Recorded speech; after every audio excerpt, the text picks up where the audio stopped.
Nous retrouvons dans cette vidéo pour faire la correction du cas entreprise Snow. La première question qu'on vous posait, c'était la signification de balance générale après inventaire. La balance générale après inventaire est un document comptable récapitulatif des mouvements et des soldes pour tous les comptes, établi après que l'ensemble des écritures d'inventaire ait été constaté. Il s'agit du document qui permet donc d'établir les documents de synthèse. On l'appelle balance générale après inventaire, d'accord? C'est sous la balance qu'on voit et que vous avez vu lors des cours précédents. À partir de la balance, c'était la deuxième question, à partir de la balance générale après inventaire, établir le bilan et le compte de résultat au 31-12N. On va commencer par le bilan. Le bilan, vous aviez certains montants à trouver que je vous laisse regarder au sein de la correction, d'accord? Il ne fallait pas se tromper, il y avait forcément des valeurs brutes, de l'amortissement et de la valeur nette. Il suffisait juste de rentrer le brut moins les amortissements, ça vous donnait les valeurs nettes. Okay. Normalement, le bas de votre bilan, d'accord, le net, puisque c'est le net qui doit être égal, d'accord, vous devriez avoir trouvé 194 000 euros. D'accord, si ce n'est pas le cas ou ce n'est pas équilibré, regardez si ça vient de l'un de vos calculs ou peut-être du report du résultat dans le bilan qui ne vient pas équilibré. D'accord, donc soit ça vient du bilan de vos calculs, soit du compte de résultat et nous allons voir la correction par la suite. Ce qui nous fait une très bonne transition puisque pour le compte de résultat, vous devriez avoir trouvé en total de charges 629 000 euros et en total de produits 613 000 euros. D'accord, ce qui vous fait une perte de 14 000 euros. D'accord, il faut donc analyser ça, savoir d'où vient cette perte.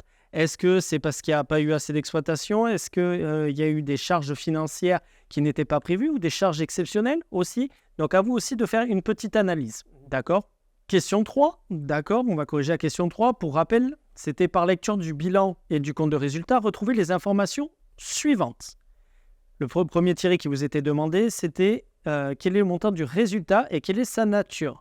On l'a vu, le résultat est déficitaire. Le résultat est déficitaire de 16 000 euros. Excusez-moi, je me suis trompé plus haut, j'ai dit 14 000, c'était 16 000. Donc, c'est un résultat déficitaire de 16 000 euros.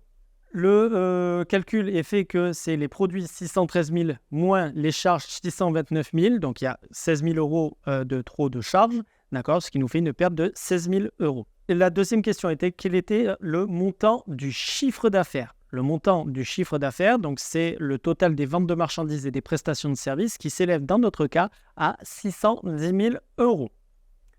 L'autre question, c'était le coût d'achat des marchandises vendues. Le coût d'achat des marchandises vendues, c'est 564 000, la variation de stock de marchandises de 10 000.